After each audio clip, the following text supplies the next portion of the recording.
यीशु मसीह के नाम से आप सबों का एक बार फिर से आपके अपने यूट्यूब चैनल सत्य को जानो में मैं आपका स्वागत करता हूं। मेरे प्रियो, जैसा कि आपने थंबनेल में देखा कि गलील के काना नगर में यीशु मसीह का पहला चिन्ह, गलील के काना नगर में यीशु मसीह का पहला चिन्ह।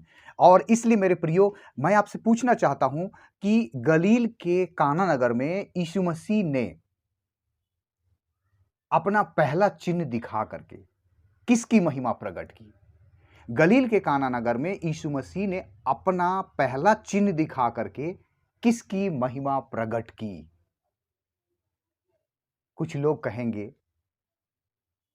परमेश्वर की महिमा प्रकट की, लेकिन मेरे प्रियो, सच्चाई ये है कि पवित्र शास्त्र बाइबल और उसका यूहन्ना रचित सुसमाचार और उसका दूसरा अध्याय और उसका 11 पद में इस तरीके से लिखा हुआ है कि यीशु ने गलील के काना में अपना यह पहला चिन्ह दिखा करके अपनी महिमा प्रकट की, अपनी महिमा प्रकट की और उसके चेलों ने उस पर विश्वास किया। मेरे प्रियो, आज हमें भी ये विश्वास करने की जरूरत है।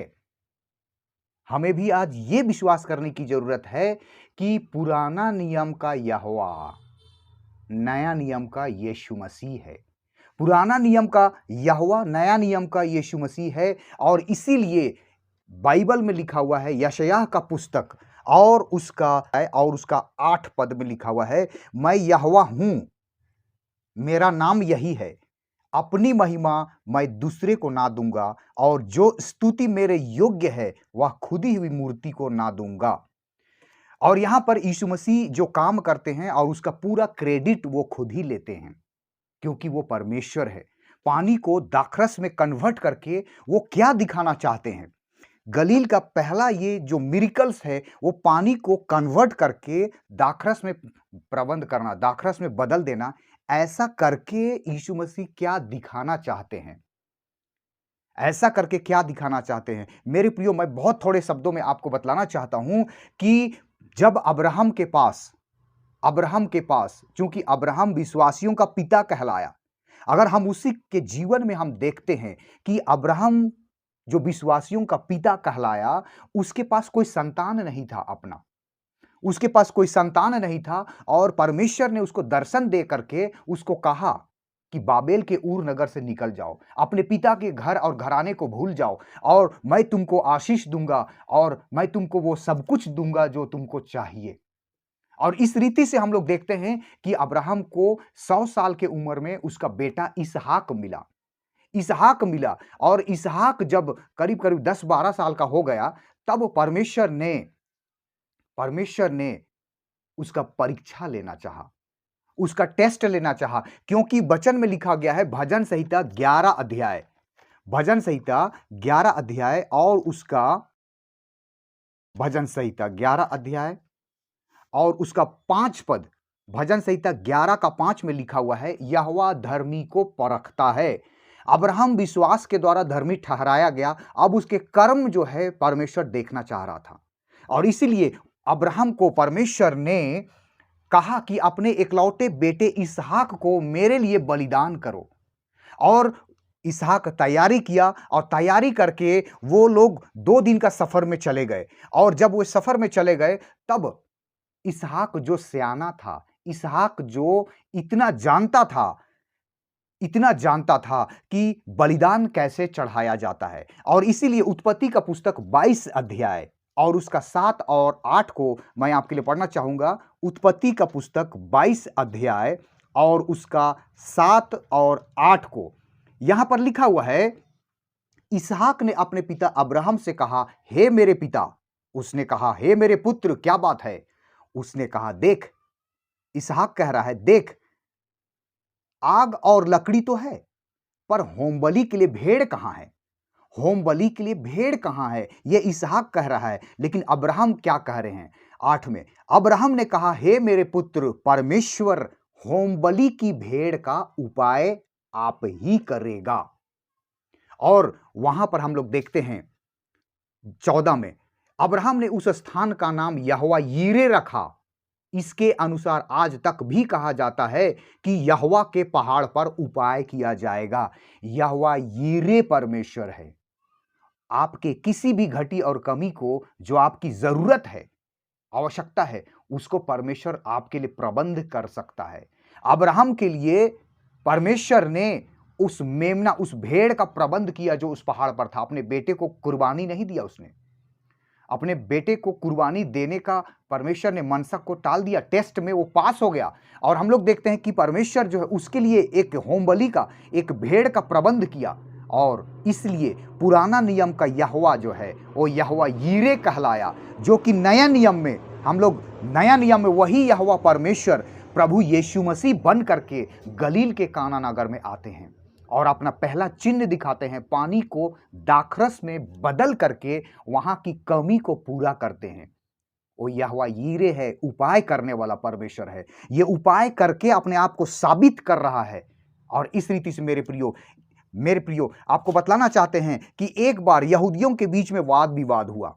यहूदियों के बीच में वाद विवाद हुआ और वहां पर यीशु मसीह ने उनसे कहा, यूहन्ना रचित सुसमाचार और उसका 8 अध्याय और उसका 58 में यीशु मसीह ने उनसे कहा, मैं तुमसे सच सच कहता हूं, इससे पहले कि अब्राहम उत्पन्न हुआ मैं हूं।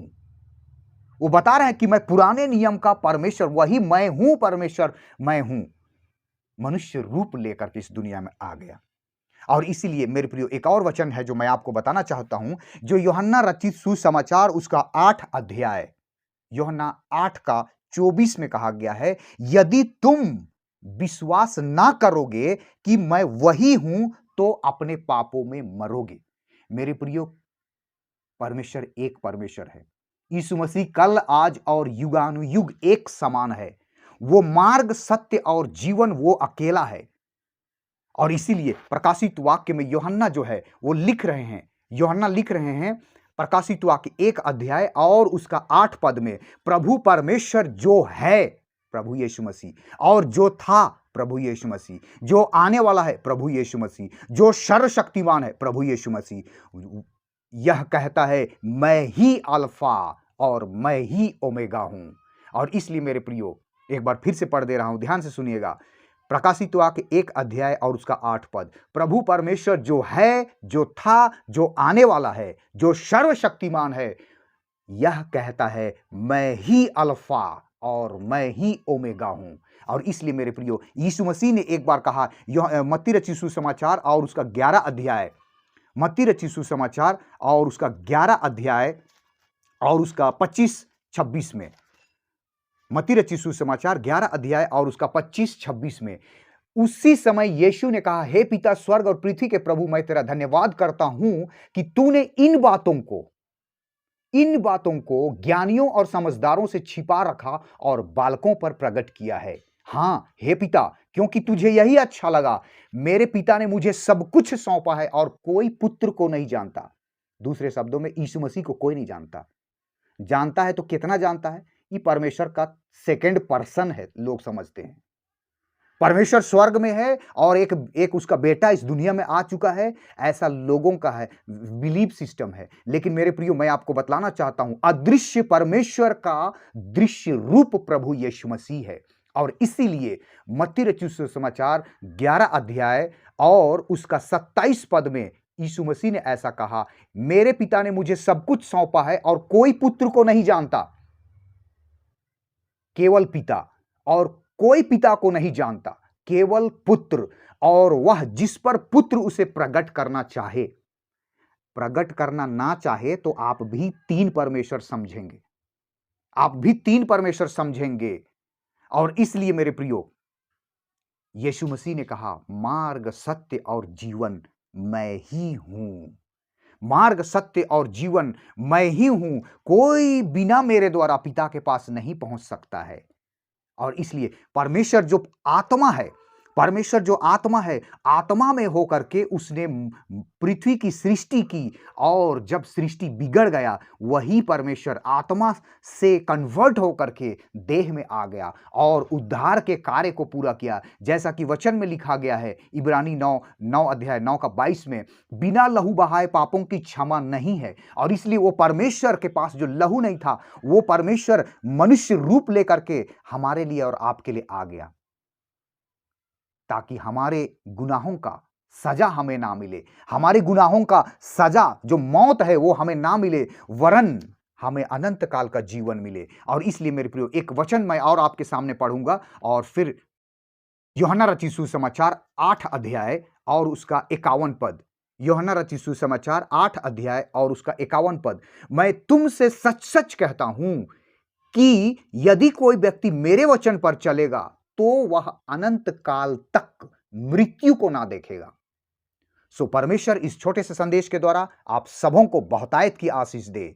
मिलते हैं अगले वीडियो में। आपका कोई सवाल है तो आप जरूर कमेंट कीजिए और मैं उसका कोशिश करूंगा आपको उसका सही जवाब। कोई सुझाव भी अगर आप हम मुझे देना चाहते हैं तो आप वो भी कमेंट बॉक्स में दे सकते हैं। God bless you.